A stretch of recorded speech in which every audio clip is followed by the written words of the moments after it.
अस्सलामु अलैकुम वरहमतुल्लाहि वबरकातुहू। औज़ुबिल्लाहि मिनश्शैतानिर्रजीम बिस्मिल्लाहिर्रहमानिर्रहीम। आज तरावी का 14वां दिन है और पारा जो है इंशाल्लाह आज 15वीं पारा शुरू करेंगे हम लोग इंशाल्लाह। इसमें बेसिकली दो सूरतें हैं, एक है सूरतुल बनी इसराइल और दूसरा है सूरह कहफ। बिस्मिल्लाहिर्रहमानिर्रहीम।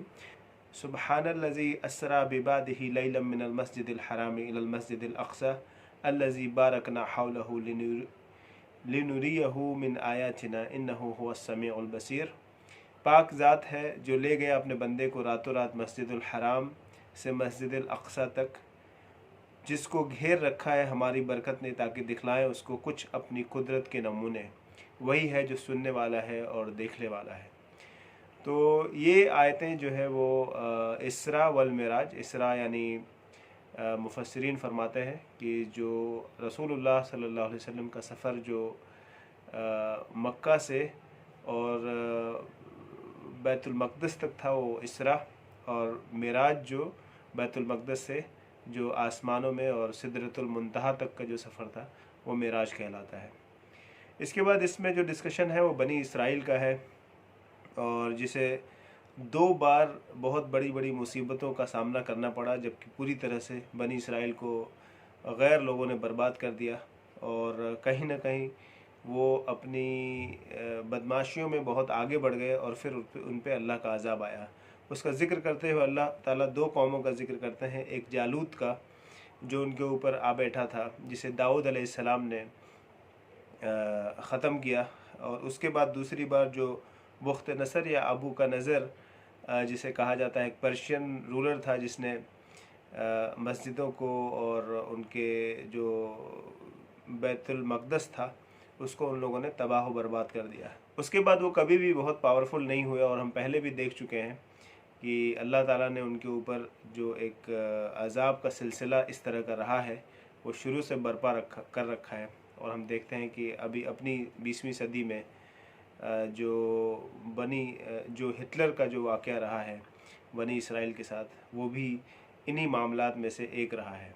उसके बाद कुछ कॉन्सेप्ट्स का ज़िक्र है और अल्लाह ताला ने हुक्म किया कि न पूज उसके सिवा किसी और को, यानी अल्लाह के अलावा किसी और को, और माँ बाप के साथ भलाई कर, और अगर पहुँच जाए तेरे सामने बुढ़ापे को उनमें से एक या दोनों, तो तू ना कह उनको हूँ या उफ़, और ना झड़क उनको, और कह उनसे बात अदब की, और झुका दे उनके आगे कंधे आजिज़ी करके नियाज़मंदी से, और कह ए रब इन पर रहम कर जैसा रहम इन्होंने हम पर किया जब हम छोटे थे।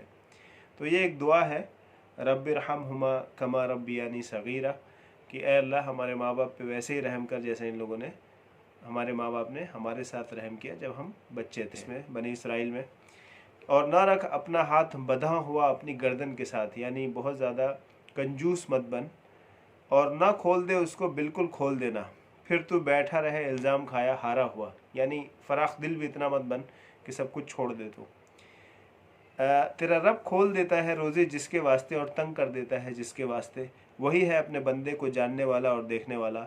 और ना मार डालो अपनी औलादों को मुफलिसी के खौफ से, वला तक़तलू औलादकुम खशियत इमलाक़ नहनु नर्ज़ुक़ुकुम व इय्याकुम, हम रोज़ी देते हैं तुमको भी और उनको भी, बेशक इनका मारना बड़ा ही ख़ता है। और पास ना जाओ ज़िना के, वला तक़रबुज़्ज़िना इन्नहु कान फ़ाहिशतन वसा अस्सबीला, और पास ना जाओ ज़िना के, वो है बड़ी बेहयाई और बहुत बुरी राह। वला तक़तुलुन नफ्स अल्लती हर्रमल्लाहु इल्ला बिलहक़, और ना मारो किसी की जान को, यानी किसी इंसान की जान ना लो जिसको मना कर दिया है मगर ये कि हक़ के साथ, यानी कानूनन।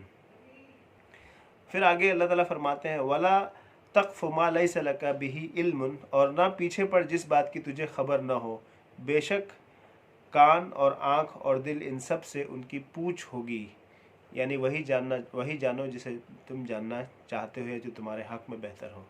और ये जो जितने आज़ा हैं इन सब से इनके बारे में पूछ होगी कि इसको हमने किस तरह से हलाल तरीके से इस्तेमाल किया या हराम तरीके से इस्तेमाल किया। और मत चल ज़मीन में इतराता हुआ, यानी अकड़ कर, तू फाड़ न डालेगा ज़मीन को और न ही पहुँच पाएगा पहाड़ों की ऊंचाई तक लंबा होकर। ये जितनी बातें हैं इन सब में बड़ी चीज़ है तेरे रब की बेजारी, यानी इससे अल्लाह ताला नाराज़ होता है इन सब हरकतों से। और अल्लाह ताला फरमाते हैं और फेर फेर कर समझाते हैं इस कुरान में ताकि वह सोचें। यानी फेर फेर के कहने का मतलब कि आप देखेंगे कि बहुत सारे वाक़यात जो है बार बार आते हैं। मूसा अलैहिस्सलाम का ज़िक्र, इब्राहीम अलैहिस्सलाम का ज़िक्र, आदम और इब्लीस और आदम अलैहिस्सलाम की पैदाइश का ज़िक्र, बार बार ये चीज़ें आती हैं। ये इसमें ये बात इसलिए कि ताकि हमें अच्छे से समझ में आ जाए। वलक़द सर्रफ़ना फ़ी हाज़ल क़ुरआन लियज़्ज़क्करू, और फिर फिर कर हम समझाते हैं इस कुरान में ताकि वो सोचें और ज़िक्र करें, यानी उससे फ़ायदा उठाएं। और जैसे मैंने ज़िक्र किया आदम अलैहिस्सलाम का और इब्लीस का ज़िक्र, इस यहाँ पे भी ज़िक्र आता है कि अल्लाह ताला फरमाते हैं कि आदम अलैहिस्सलाम को अल्लाह ताला ने बनाया और जब शैतान से कहा कि इसका सजदा कर और फ़रिश्तों से कहा तो सब सजदे में गिर गए मगर इब्लीस। और जब आती है तुम पर आफत दरिया में, भूल जाते हो जिनको पुकारा करते थे अल्लाह के सिवा, यानी वहाँ पे तुम्हें सिर्फ अल्लाह ही याद आते हैं।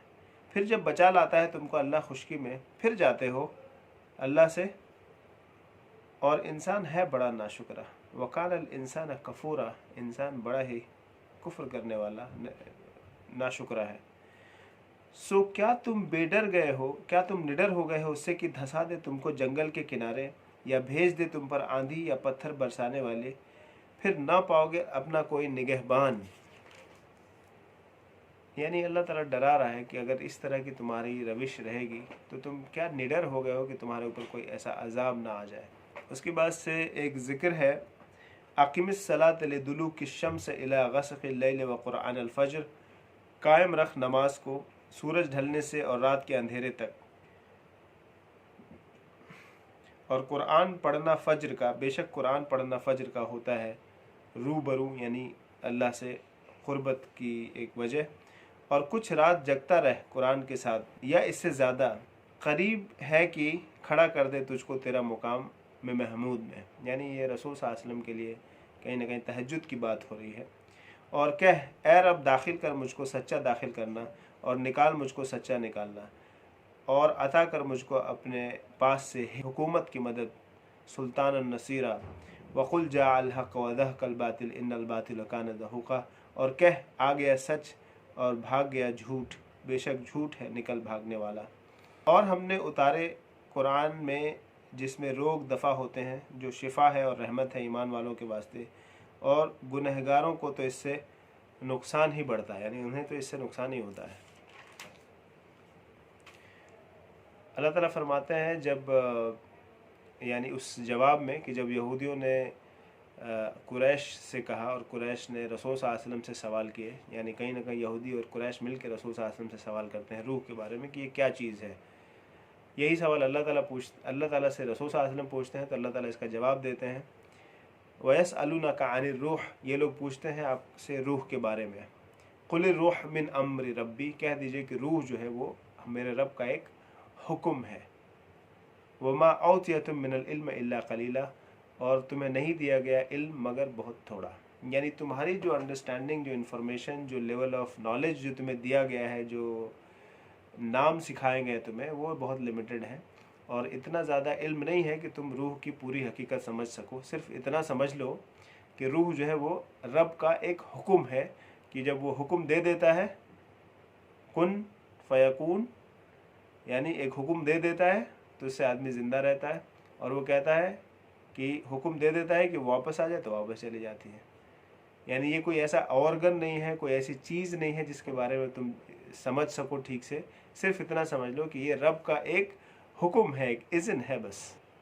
उसके बाद एक प्रूफ ऑफ कुरान के बारे में एक और बात यहाँ पे आती है कि कह अगर जमा हो जाए आदमी और जिन इस पर कि लाए इस जैसा कुरान, तो हरगिज़ नहीं ला सकेंगे ऐसा कुरान, और बढ़ा मदद कर दे अगर दूसरे की, यानी अगर एक दूसरे की भी मदद कर दें तो भी ऐसा नहीं कर पाएंगे। वलक़द सर्रफ़ना लिन्नासि फ़ी हाज़ल क़ुरआन मिन कुल्लि मसल, और हमने फेर फेर कर समझाई लोगों को इस कुरान में हर मिसाल, यानी कई तरह की मिसाल से। सो नहीं रहते हैं बहुत लोग मगर नाशुक्रे। यानी आप सोचिए कि कुरान कि जो प्रूफ का जो तरीका है, अल्लाह ताला ने कई तरीके अपना रखे, अभी तक भी हम जिक्र कर चुके हैं। कहीं कहा कि एक सूरत ले आओ, कहीं 10 सूरत ले आओ, कहीं एक किताब बना के लाओ। और यहाँ पे बात आ रही है कि जिन और इंसान अगर मिल के भी चाहें कि बना दे इस जैसा कुरान, तो नहीं बना के ला सकते। तो नहीं बना के ला सकते इसका मतलब ना ये जिन्नों का काम है ना ये इंसानों का काम है, तो फिर ये किसका है काम? अल्लाह का। इसके अलावा कौन बचता है? उसके बाद मूसा अलैहिस्सलाम और फ़िरौन का दोबारा से यहाँ पे जिक्र आता है। वलक़द आतैना मूसा 9 आयातिन, और हमने मूसा को दिए 9 निशानियाँ साफ। फिर पूछ बनी इसराइल से जब आया उनके पास, तो कहा उसको फ़िरौन, मेरी अटकल में तो मूसा के ऊपर जादू हो गया, यानी किसी ने जादू कर दिया इसके ऊपर, फ़िरौन ने कहा। और वो इसलिए, और फिर बोला कि तू मेरी जो है पोजीशन जो है वो छीनना चाहता है और हमें दर बदर करना चाहता है, इसलिए तू ये करना चाह रहा है। और फिर उसके बाद हम देखते हैं कि वो जादूगर कहता है कि ठीक है, अगर तू इतना बड़ा जादूगर है तो हम जादूगरों को बुलाते हैं। फिर वो कंपटीशन करवाता है, और जैसा कि हम पहले भी सुन चुके हैं कि वो सब हार जाते हैं, सजदे में गिर जाते हैं और इस्लाम कबूल कर लेते हैं। उसके बाद सूरह कहफ की शुरुआत होती है, जिसमें जब कुरैश ने ये सवाल किया था यहूदियों के ज़रिए कि रूह क्या है और ये अस्हाबे कहफ कौन है, चूँकि अस्हाबे कहफ का ज़िक्र जो है वो उनकी किताबों में भी है, तो वो जानना चाहते थे कि इस्लाम इसके बारे में क्या कहता है, अस्हाबे कहफ के बारे में और ज़ुल्करनैन के बारे में भी वो इस्लाम की राय जानना चाहते हैं। तो जो रूह के बारे में ज़िक्र है वो तो अभी बनी इसराइल में, सूरह बनी इसराइल में आ ही गया। बाकी ये जो 2 उन्वान है, अस्हाबे कहफ और ज़ुल्करनैन, ये दोनों जवाब जो है सूरह कहफ में आते हैं। सूरह कहफ में अल्लाह ताला फरमाते हैं, अल्हम्दुलिल्लाहिल्लज़ी अंज़ला अला अब्दिहिल किताब वलम यजअल लहू इवजा। सब तारीफ़ अल्लाह की जिसने उतारी अपने बंदे पर किताब और ना रखी इसमें कोई कमी, कोई कजी। क़य्यमन लियुनज़िर बअसन शदीदन मिन लदुन्हु व युबश्शिरुल मुमिनीन लज़ीना यअमलून अस्सालिहात अन्न लहुम अजरन हसना। ठीक उतारी ताकि सुना दे एक सख्त आफत का अल्लाह की तरफ से और खुशखबरी दे ईमान लाने वालों को जो करते हैं नेकियां, उनके लिए अच्छा बदला है जिसमें रहा करेंगे हमेशा। और डर सुना उनको जो कहते हैं अल्लाह रखता है औलाद, यानी जो लोग ये कहते हैं कि अल्लाह की औलाद यानी ईसा अलैहिस्सलाम, उनको डर सुना, इसका ज़िक्र है। उसके बाद सूरह कहफ का पूरा किस्सा आता है कि कुछ जवान जो ईमान लाते हैं एक बस्ती में, फिर वो यानी वहाँ, और वो कहते हैं कि हम इन बुतों की इबादत नहीं करेंगे और हम तो अल्लाह के ऊपर ईमान लाते हैं और हमारे ऊपर एक रोशनी आई है और हमें ये बात समझ में आई है। तो फिर जो लोग वहाँ के जो बुतों की इबादत करते हैं, और हम समझे कि जब भी बुतों की इबादत होती है तो उसके साथ सिर्फ एक रिलीजन नहीं जुड़ा होता, उसके साथ इकोनॉमिक्स, कल्चर, सोसाइटी, बहुत सारे एस्पेक्ट्स जुड़े होते हैं। तो कहीं ना कहीं वो एक पूरा जो सिस्टम बना हुआ है, स्टेटस को बना हुआ है, उसको तोड़ने की कोशिश होती है जब कोई ये कहता है कि इन बुतों को छोड़ो और अल्लाह की इबादत करो। और ये चीज़ हमेशा भारी गुजरती है इस्टेब्लिशमेंट पे, जो भी पहले वहाँ पे इस्टेब्लिशमेंट थे। यही चीज़ जब ये नौजवान करते हैं तो फिर वो उनके पीछे पड़ जाते हैं, उनको मारने पीटने की कोशिश की जाती है, यहाँ तक कि वो वहाँ से निकलकर एक गुफ़ा होता है, कहफ, एक गुफ़ा होता है, केव, जिसमें जाके वो लोग छुप जाते हैं। वहाँ पे वो 309 साल, कुरान बताता है कि वहाँ पे वो 309 साल सोते रहते हैं। और यही अपने आप में एक करिश्मा है अल्लाह का, और ये अपने आप में एक मौजज़ा होता है उस 309 साल के बाद जो हुकूमत होती है उन लोगों के फेवर में, जहाँ पे एक बहुत बड़ा डिबेट चल रहा होता है कि अल्लाह ताला आखिर कैसे मरने के बाद किसी को ज़िंदा कर देगा। और ये पूरा का पूरा इनका 309 साल सोते रहना और सो के उठ जाना, ये इस बात की दलील होती है उन लोगों के फेवर में जो लोग ये कहते हैं, जो ईमान वाले होते हैं और जो कहते हैं कि बेशक अल्लाह ताला मरने के बाद ज़िंदा करेगा। इसी कहानी को रिलेट किया है अल्लाह ताला ने कि जब ये लोग उठते हैं तो पूछते हैं कितने दिन हम लोग यहाँ सोए रहे, तो कोई कहता है शायद एक दिन सोए रहे, कोई कहता है कि शायद दिन का कुछ हिस्सा हम लोग यहाँ सोए हैं, लेकिन उन्हें कुछ हेल्प नहीं होता है। अल्लाह ताला कहता है कि अल्लाह बेहतर जानता है कि वो कितने दिन वहाँ सोए रहे।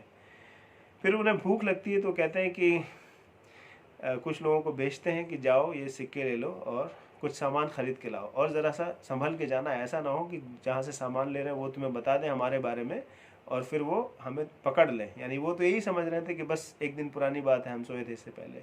हालांकि 309 साल में आप समझ सकते हैं कि कम से कम 10 जनरेशन जो है चेंज हो चुके हैं, लेकिन उनको इसकी कोई ख़बर नहीं होती। फिर जब वहाँ पे लेने जाते हैं तो वो ज़ाहिर सी बात है वो ये सिक्का देखते हैं, कहते हैं 300 साल पुराना सिक्का। जैसे आज हमारे पास कोई मुग़ल का सिक्का लेके आ जाए और कहे कि हम तो अभी आए हैं, तो आप समझ सकते हैं कि हमारे लिए कितनी बड़ी हैरानी की बात होगी, कितना बड़ा न्यूज़ बन जाएगा ये। तो ये इतनी बड़ी ख़बर बनी और ये फेवर में उनके गई जो ईमान वाले थे उस वक्त, कि देखो किस तरह से अल्लाह ताला ने एक इंसान को इतने दिन बाद भी जगा दिया और उठा दिया। ला तक़ूलन्न लिशाइन इन्नी फ़ाइलुन ज़ालिका गदन इल्ला अन यशा अल्लाह, और ना कहना किसी काम को कि मैं ये करूँगा कल को, मगर ये कि इंशा अल्लाह, मगर ये कि अगर अल्लाह चाहे। वज़्कुर रब्बका इज़ा नसीत वक़ुल असा अन यहदियनी रब्बी ली अक़रब मिन हाज़ा रशदा, और याद कर अपने रब को जब भूल जाए और कह उम्मीद है कि मेरा रब मुझको दिखला दे इससे ज़्यादा नज़दीक और नेकी की राह। तो ये एक हुक्म है इंशाअल्लाह कहना, ये कोई ऐसा सिर्फ ये नहीं है कि एक सोशल प्रैक्टिस है, रादर ये हुक्म है कुरान का। जब भी हम करें ये, तो हम ये समझ के करें कि हम अल्लाह के एक हुक्म को फॉलो कर रहे हैं। उसके बाद आदम अलैहिस्सलाम और इब्लीस का दोबारा से ज़िक्र आता है इस, यानी अभी इस बनी इसराइल में भी हमने देखा, सूरह कहफ में भी ये ज़िक्र आता है। और जब कहा हमने फ़रिश्तों को सिजदा करे आदम की, तो सिजदे में पड़ गए मगर इब्लीस था जिसकी कसम से सो निकल भागा अपने रब के हुक्म से। सो क्या अब तुम ठहराते हो उसके और उसके औलाद को रफ़ीक, यानी क्या तुम आदम और उसके औलाद को अपना दोस्त समझ रहे हो, हालांकि वो निकल भागा था यहाँ से। मेरे सिवाय कोई नहीं तुम्हारा, और अल्लाह ताला कहते हैं कि मेरे अलावा तुम्हारा कोई दोस्त नहीं, और जो शैतान है वो तुम्हारा खुला दुश्मन है। उसके बाद एक ज़िक्र आता है खिज्र अलैहिस्सलाम और मूसा अलैहिस्सलाम के सफ़र का, लेकिन वो उसमें मैक्सिमम जो बात है वो अगले पारे में आएगी, तो इंशाल्लाह उसको अगले पारे में ही हम डिस्कस करेंगे। आज के लिए हम बस इसको थोड़ा सा छोटा रखते हैं। कुछ वजूहात हो गए, थोड़ी तबीयत भी ठीक नहीं रही, तो मैं बहुत डिटेल में इसको नहीं कर पाया। इंशाल्लाह आगे से कोशिश करूँगा कि वक्त लगा के पूरा अपना फुल पोटेंशियल जितना मैं कर सकता हूँ उसको आपके सामने रखूँ। जज़ाकल्लाह खैर। अस्सलाम वालेकुम व रहमतुल्लाहि व बरकातुहू।